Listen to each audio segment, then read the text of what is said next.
Chapitre 1. Le Coran, du rapport spirituel à l'approche critique. Le Coran est la source première. Il est, selon ses diverses appellations, la lumière, le rappel, le discernement. Il s'inscrit dans la continuité de la Torah et des évangiles qu'il parachève et abroge à la fois. C'est un livre qui s'adresse à l'humanité en général et aux musulmans en particulier. En effet, tantôt Dieu interpelle tous les hommes, ouvrez les guillemets, ô vous les hommes, fermez les guillemets, tantôt il s'adresse uniquement aux musulmans, ô vous qui croyez, selon le sujet de la révélation. Quand il s'agit d'ordre ou d'impératif, il convoque uniquement la foi du croyant, respectant ainsi la liberté de conscience du non-croyant. Pour prescrire le jeûne, par exemple, Dieu ne dit pas « ô vous les hommes », mais « ô vous qui portez la foi ». Dieu nous offre ici, à travers sa pédagogie de l'expression, une véritable leçon de respect et de tolérance à l'égard de ceux qui ne partagent pas les mêmes convictions que nous. Le message coranique est simple lorsqu'il parle au cœur grâce à la magie de son verbe, à la spiritualité qu'il dégage. Il recèle en effet une véritable profondeur. Mais dès lors qu'il s'adresse à l'intelligence, il se révèle un peu plus complexe parce qu'il exige une véritable lucidité intellectuelle, une approche critique extrêmement pointilleuse. Aussi convient-il de comprendre le rapport qu'il faut entretenir avec le livre révélé et de saisir ses principales caractéristiques et ses diverses dimensions. Une telle démarche aura au moins le mérite de nous inciter à considérer le révélé avec beaucoup plus d'attention et à transformer ainsi notre relation à lui. Le Coran est la lumière de Dieu révélée au prophète, paix et bénédiction de Dieu sur lui.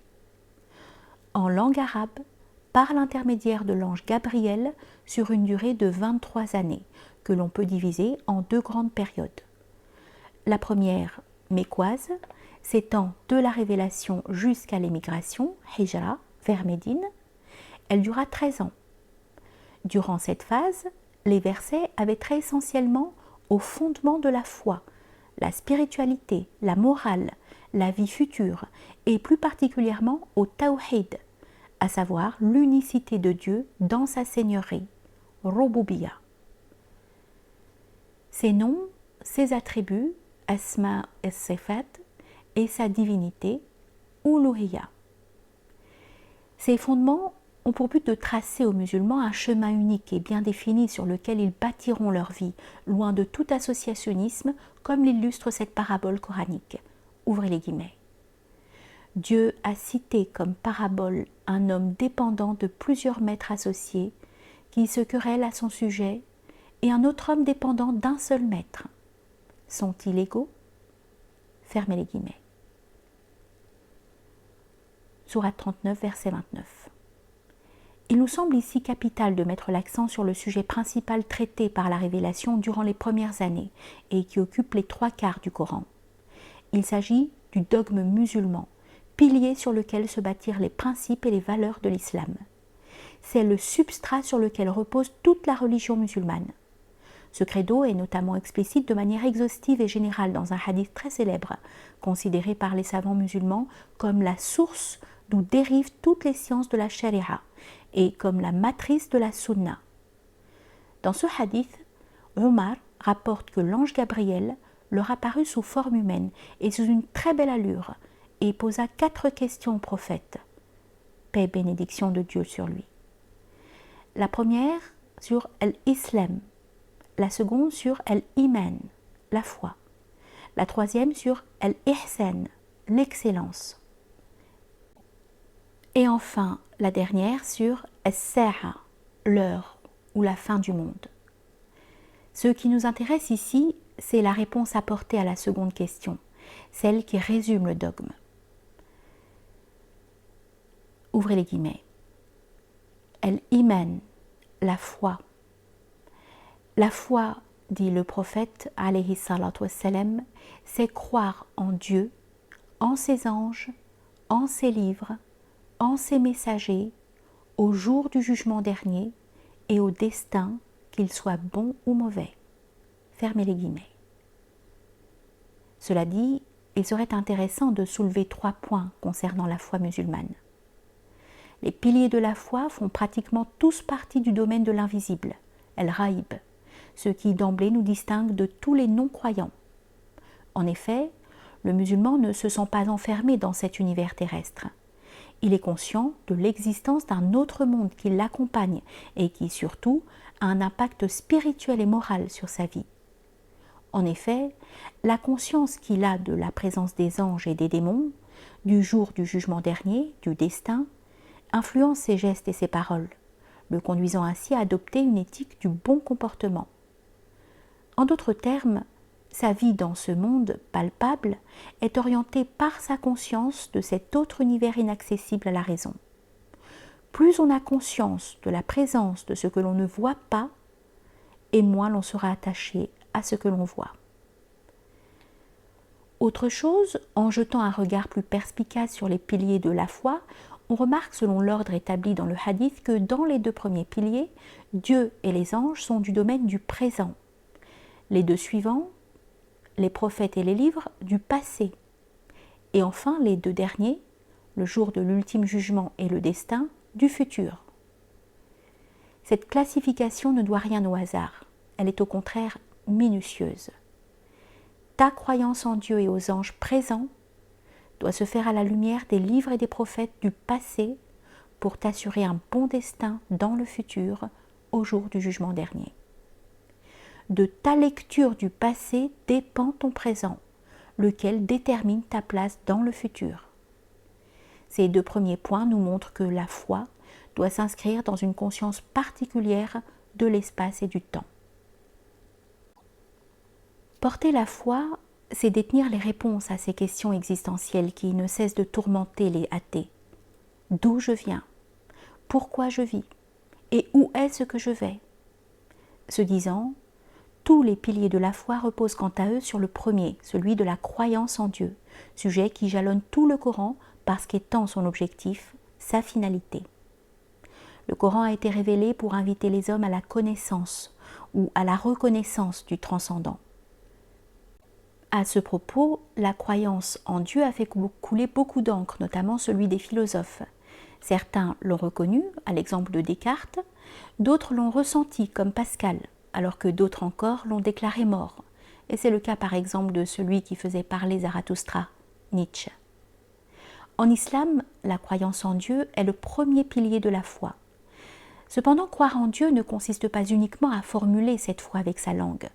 C'est aussi et surtout reconnaître Dieu du plus profond de son cœur. Mais alors, comment le reconnaître sans le connaître?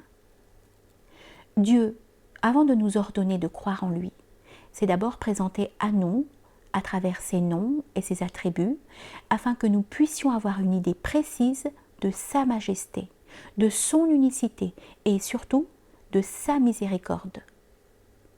De ce fait, on ne peut connaître Dieu de Dieu que ce qu'il a dit de lui-même. Il est donc réprouvé de spéculer sur ces noms, car ceci n'aboutit à rien, sinon à des réflexions stériles.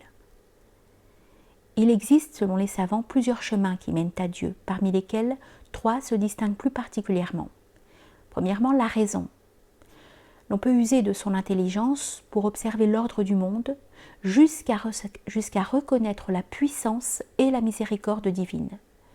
On est ici loin de l'argument ontologique de Descartes. En effet, il n'est pas à notre sens raisonnable de raisonner uniquement à l'intérieur de sa raison, c'est-à-dire de manière dialectique pour reconnaître Dieu, car sa présence ne peut être le fruit d'une logique purement intellectuelle. L'imperfection de la rationalité ne peut prétendre pénétrer le parfait de la divinité. Il s'agit plutôt de projeter sa raison vers l'extérieur, de la libérer pour qu'elle aille d'elle-même à la rencontre du mystère de la création et retrouve celui dont elle dépend. Descartes, quant à lui, tenta de prouver l'existence de Dieu en se limitant à un raisonnement purement discursif, dialectique, dépourvu de toute profondeur spirituelle.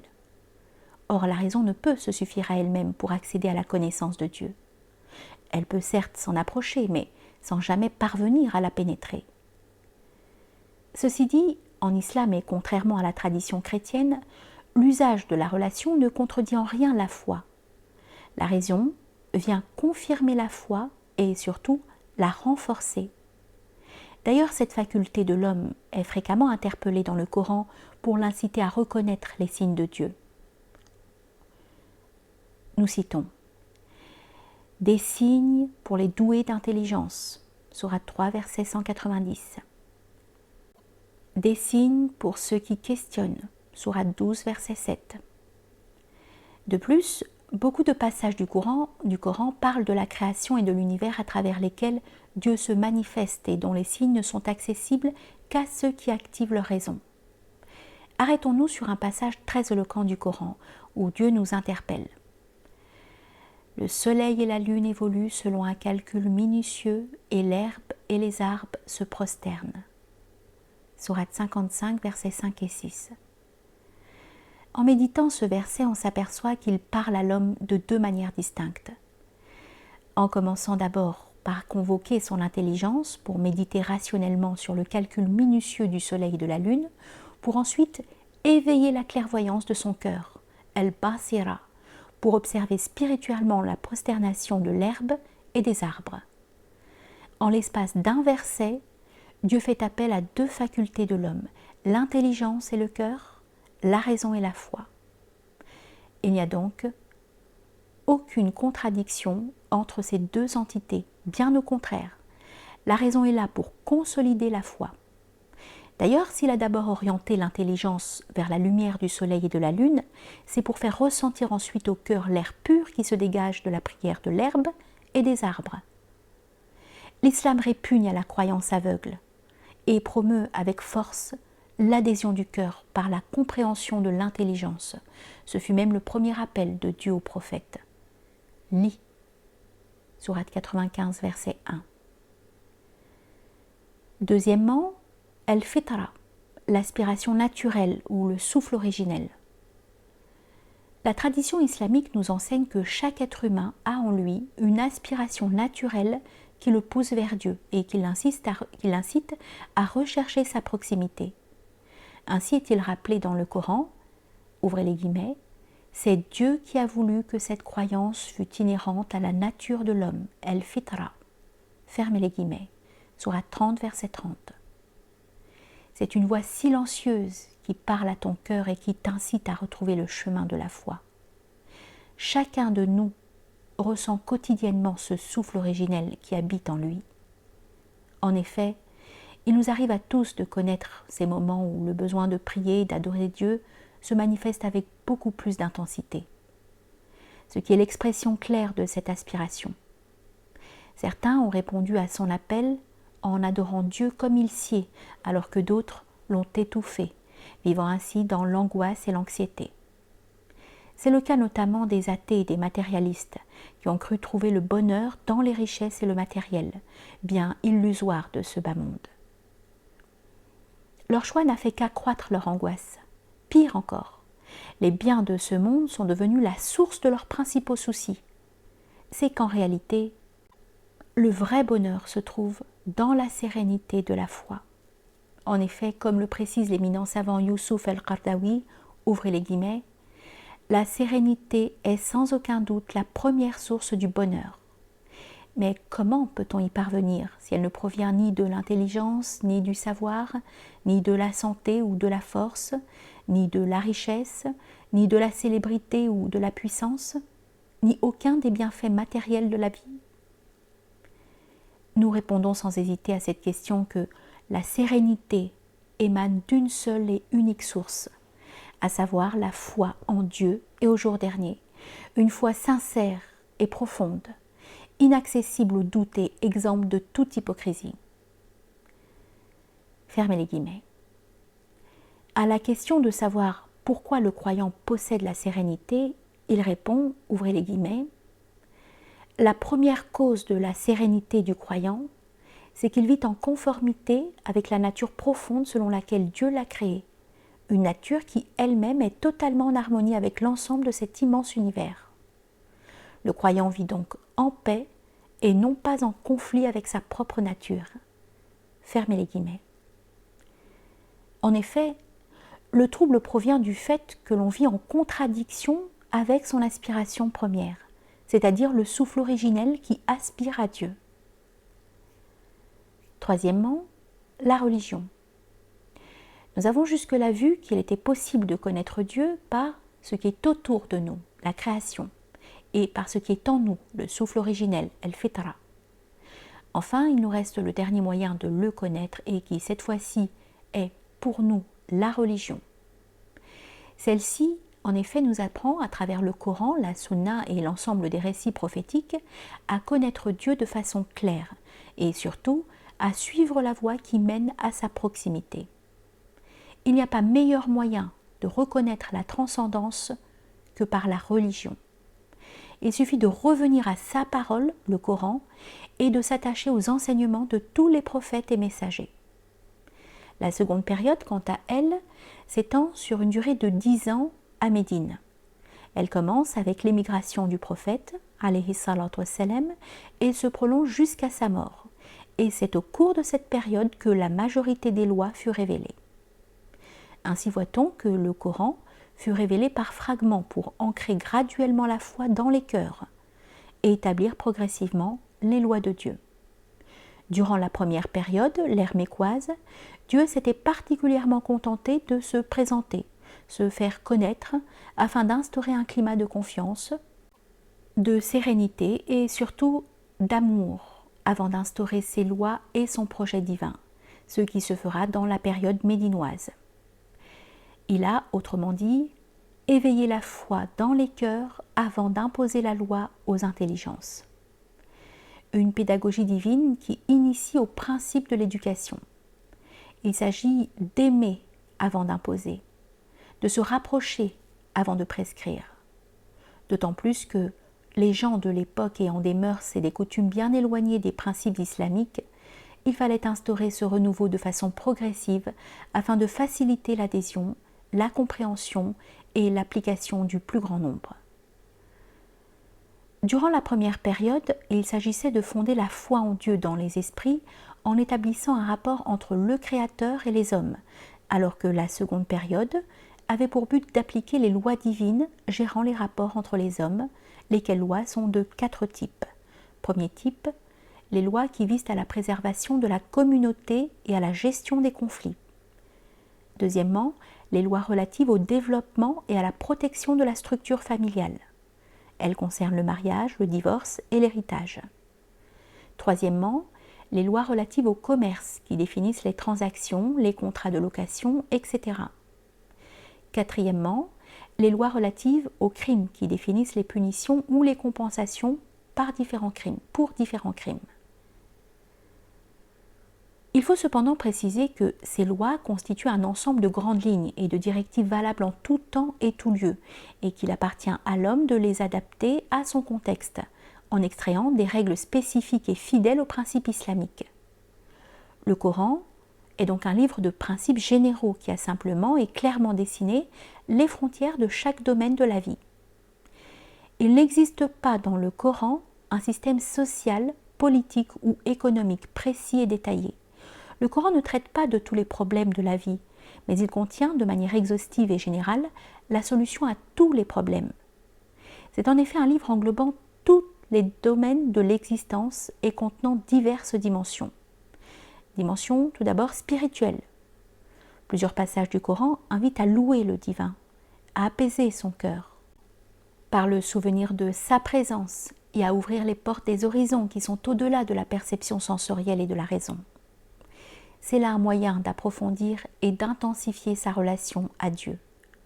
Le Coran est d'abord un livre qui parle au cœur. Également une dimension narrative. Le révélé contient de nombreux récits qui véhiculent le message et les enseignements divins. C'est là une méthode pédagogique divine. En effet, l'être humain a un fort penchant pour l'histoire et l'anecdote. Voilà pourquoi Dieu profite de cette attirance pour transmettre les valeurs de l'islam. De ce fait, il serait bon de prendre note de cette pédagogie divine afin de la pratiquer avec nos semblables en donnant, dans les programmes de l'éducation islamique, la primauté au récit plutôt qu'à la technique et aux normes. Une dimension également littéraire. Durant la période pré-islamique, les Arabes étaient réputés pour leur grande éloquence, leur art oratoire et leur rhétorique, qui les plaçait parmi les plus grands littérateurs. Mais leur joute littéraire ne parvenait pas à rivaliser avec l'éloquence des versets coraniques, paroles inimitables, profondément riches de sens et de beauté, car d'origine divine. Le Coran a dépassé les deux grands genres littéraires, la poésie et la prose, comme le rappelle justement Asma Godin en citant Ibn Khaldoun. Ouvrez les guillemets. Le Coran n'appartient à aucune des deux catégories. Il ne peut être appelé ni prose stricte, ni poésie rimée. Il est divisé en versets. On s'arrête quand cela nous plaît. Selon ce que l'on vient de lire est ensuite répété dans les versets qui suivent. Il n'a pas non plus de rime comme celle utilisée en poésie. Ceci est contenu et expliqué dans le verset suivant. Ouvrez les guillemets. Dieu a révélé le plus beau des discours, un livre dont les versets se ressemblent et se répètent. Sourate 39, verset 23. Une dimension scientifique. Le Coran contient des informations scientifiques au sujet de l'univers et de la création. Ces vérités du Coran énoncées par un prophète illettré au 7e siècle ont été confirmées par les scientifiques du 19e siècle et 20e siècle. Cependant, il faut prendre garde à ne pas prononcer des jugements hâtifs et à ne pas chercher à tout prix à établir des correspondances entre les théories scientifiques ou les phénomènes naturels et les indications du Coran allant dans ce sens. Le révélé ne doit pas être réduit à un livre scientifique, comme le font certains, parce que la science évolue. Ce qui s'avère aujourd'hui peut être réfuté demain. Une dimension normative. Comme nous l'avons vu précédemment, le Coran contient des règles juridiques qui sont d'ordre général et ne représentent qu'une petite partie du livre, soit à peu près 250 versets, selon certains savants, sur 6632. En effet, comme l'affirme le docteur Saïd Ramadan, ouvrez les guillemets, le Coran est plus particulièrement un appel à la foi et à l'âme humaine qu'une classification de prescriptions légales. L'essentiel du Coran représente, comme tout le livre sacré, un code d'exhortation divine et de principes moraux. Fermez les guillemets. Malheureusement, certains l'ont réduit à un livre de code juridique et pénal, comme s'il ne traitait que du licite et de l'illicite. Loin s'en faut. La norme ne représente qu'une infime partie du révélé. On ne peut qu'être ravi devant le champ infiniment réduit qu'occupent les interdictions et la grandeur de la miséricorde de Dieu, parce qu'il a tout permis à l'être humain, sauf les choses nuisibles. Seulement, les gens de mauvaise foi se répandent en lamentations en raison des choses qui leur sont interdites, nonobstant leur faible nombre, plutôt que de se réjouir de la multitude de choses qui leur sont permises. Nous remarquons que le Coran, de par l'inégalable richesse de son contenu, est un livre hors du commun.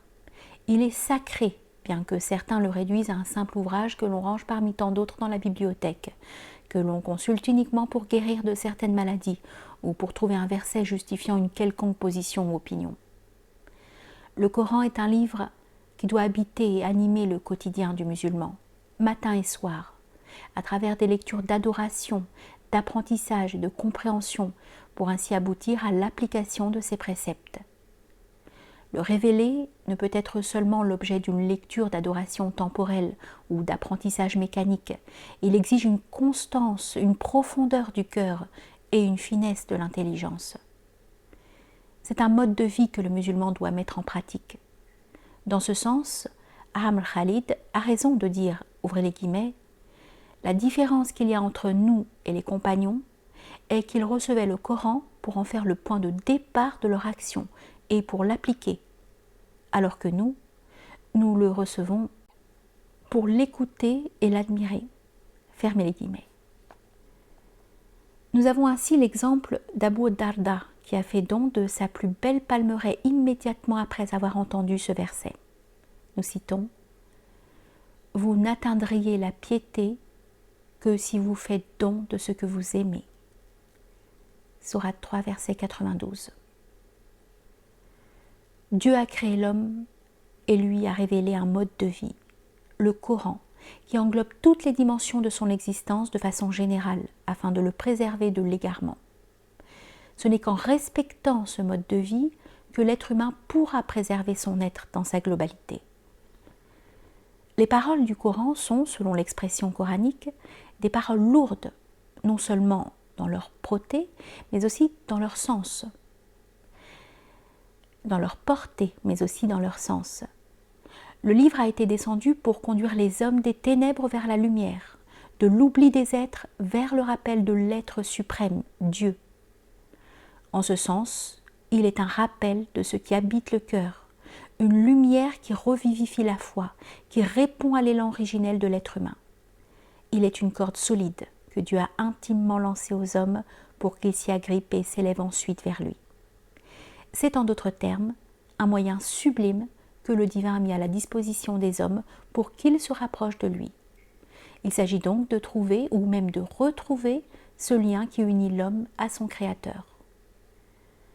Nous citons « Le tout miséricordieux, il a enseigné le Coran, il a créé l'homme » Sourate 55, versets 1 à 3. La structure de ce passage est particulièrement intéressante car on aurait pu penser naturellement que Dieu a d'abord créé l'homme, puis lui a enseigné le Coran. L'enseignement, Allama, est à considérer au niveau de la structure du passage qui montre clairement que le lien qui unit l'homme à Dieu, c'est le Coran. C'est pour cette raison que dans cette parole, le Coran est placé entre le tout miséricordieux et « il a créé l'homme ». Le Coran est donc un moyen de liaison, de connexion avec Dieu qui exige dès lors un rapport d'intimité, de profondeur et de purification. En effet, comme l'a rappelé le messager, alayhi salatu wassalam, le Coran est descendu dans la tristesse. Lorsque vous le lisez, pleurez. Et si vous ne pleurez pas, efforcez-vous de pleurer. On raconte qu'une fois l'envoyé, alayhi salatu wassalam, demanda à Abdallah ibn Mas'ud de lui lire un passage coranique, et ce dernier de lui dire « Ô messager de Dieu, dois-je te réciter le Coran, alors que c'est sur toi qu'il a été descendu ?» Le prophète, alayhi salatu wassalam, lui répondit « J'aime l'entendre de la bouche d'un autre. » Ibn Mas'ud lui récita alors la sourate « Les femmes » et à la lecture du verset « Quand sera-t-il lorsque nous ferons venir un témoin de chaque communauté et que nous te ferons venir comme témoin devant ces derniers » Sourate 3, verset 41. Le prophète alayhi salatu wassalam suggéra à ce compagnon de cesser la récitation.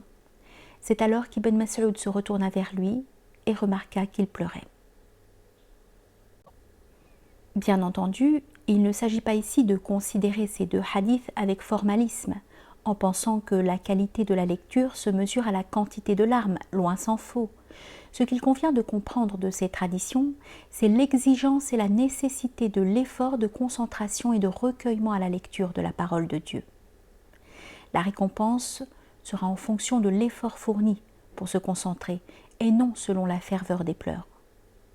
L'accent est mis ici sur la concentration et non sur l'état physique. Un musulman pourra réciter le Coran sans verser de larmes tout en étant plus concentré qu'un autre le récitant, les larmes aux yeux. Le Coran exige donc de la concentration et de la méditation. Il s'agit essentiellement de se rapprocher de Dieu, de répondre à son aspiration naturelle à travers une lecture d'adoration, animée d'un recueillement et d'une concentration qui revivifie la foi. Une lecture du cœur pour retrouver sa proximité, mais aussi une lecture de l'intelligence qui quête la fidélité. Le Coran est une voix qui parle au cœur, une voix et une orientation pour l'intelligence. Ces paroles profondes exigent la présence du cœur et de l'intelligence. Malheureusement, d'aucuns se servent de certains versets alors qu'ils sont dans un état de passivité et de négligence pour se défendre dans des polémiques, passant ainsi à côté de la profondeur de leur sémantique et du sens profond du message. Le Coran n'est pas un instrument de défense, c'est une lumière, une orientation et un rappel. C'est aussi une guérison pour les cœurs et une miséricorde. Nous citons Sourate 17, verset 82. Nous faisons descendre du Coran ce qui est une guérison et une miséricorde pour les croyants. Il s'agit parfois, tiraillé par les crispations et les agitations de ce bas monde, de retrouver la voie dans cette voie céleste, le Coran, qui a éclairé l'envoyé, alayhi salatu wassalam, tout au long de sa mission, depuis sa retraite dans la grotte de Hira jusqu'à sa mort. De se libérer des tensions de l'oubli pour ressentir la légèreté de son être dans la gravité de ses paroles. Le Coran est ainsi un dialogue avec le cœur qui rend possible la proximité de Dieu par son style. Certains ont trouvé la guidée de Dieu grâce à l'éloquence et à l'émotion que dégage la lecture de ces versets, comme ce fut le cas pour Omar ibn al-Khattab. Ce sont des paroles uniques et inimitables par lesquelles Dieu défia les hommes et les djinns de composer des sourates semblables. Nous citons Sourate 2, verset 23. Si vous avez un doute sur ce que nous avons révélé à notre serviteur, tâchez donc de produire une sourate semblable et appelez vos témoins, les idoles, que vous adorez en dehors de Dieu si vous êtes véridiques. Il est un rappel au cœur, mais aussi un appel à l'intelligence. Au cœur, il rappelle la proximité, et à l'intelligence, il lance un appel à la fidélité. Ce livre est donc venu éveiller la foi et réveiller la raison. Il est une guérison contre l'oubli et un remède contre l'ignorance. C'est le sens même du verset « lis », qui est par essence une parole qui rappelle au cœur du messager, alayhi salatu wassalam, la présence de Dieu, et qui interpelle par son sens sa raison.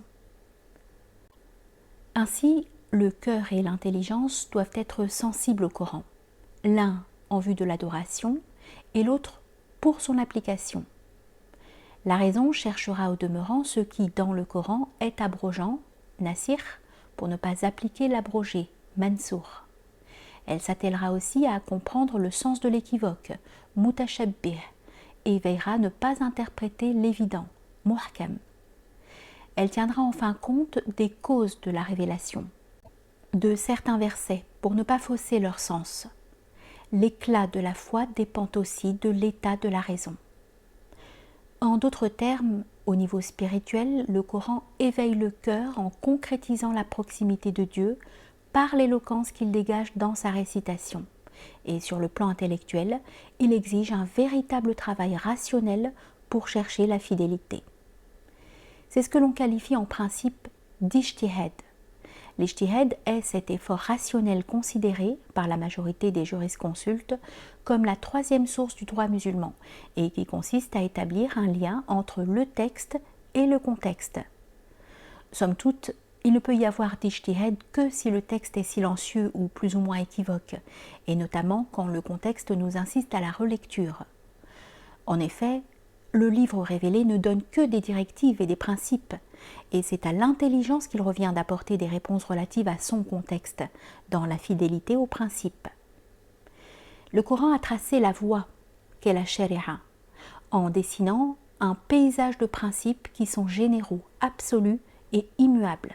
Et c'est la raison humaine qui, dans l'observation de l'esprit de ces principes, se charge d'en extraire des règles spécifiques et non immuables, relatives aux situations particulières et qui peuvent changer selon les circonstances. Ces règles sont appelées fiqh. La sharia est la voie tracée par le divin, alors que le fiqh est le produit de cette voie pensée par la raison humaine. La sharia est la racine du cœur et le fiqh, le fruit de l'intelligence. En clair, le Coran trace la sharia qui est absolue et éternelle en tenant compte de la nature de l'homme, et le croyant pense un fiqh relatif et temporel, en considérant le contexte dans lequel vivent les hommes. Ainsi, l'application du texte doit tenir compte du contexte. Ainsi, Omar ibn al-Khattab, lors d'une situation de famine, suspendit l'application de la règle juridique énonçant l'amputation de la main du voleur. Ce contexte particulier l'a renvoyé à la relecture du texte au moyen de l'ijtihad, dont le résultat fut de lever la loi. Omar avait bien compris qu'un homme qui vole pour survivre n'est pas comparable au voleur stigmatisé dans le Coran. Appliquer une telle règle en dehors de son contexte est une amputation du texte. Aussi faut-il comprendre que cette peine concerne ceux qui, n'étant pas dans le besoin, commettent néanmoins ce délit. Quant à ceux qui volent par nécessité, comme ce fut le cas pour Claude Gueux de Victor Hugo, condamné injustement à la peine de mort pour avoir volé un morceau de pain en temps de famine et de crise, ceux-là ne sont nullement concernés par ce verset. Dieu exige la justice et l'équité. Dieu commande la justice, sourate 16, verset 90. Et Dieu aime les justes, sourate 60, verset 8. La personne aisée qui vole connaîtra la justice du Créateur, parce qu'elle doit faire preuve de générosité et non voler. Quant à celui qui vole par nécessité, il sera couvert par la miséricorde divine. Selon le principe islamique, la nécessité lève l'interdiction. Et dans ce cas, le Seigneur réprouvera non pas celui qui a volé, mais les personnes aisées qui l'ont négligé. Telle est la justice de Dieu.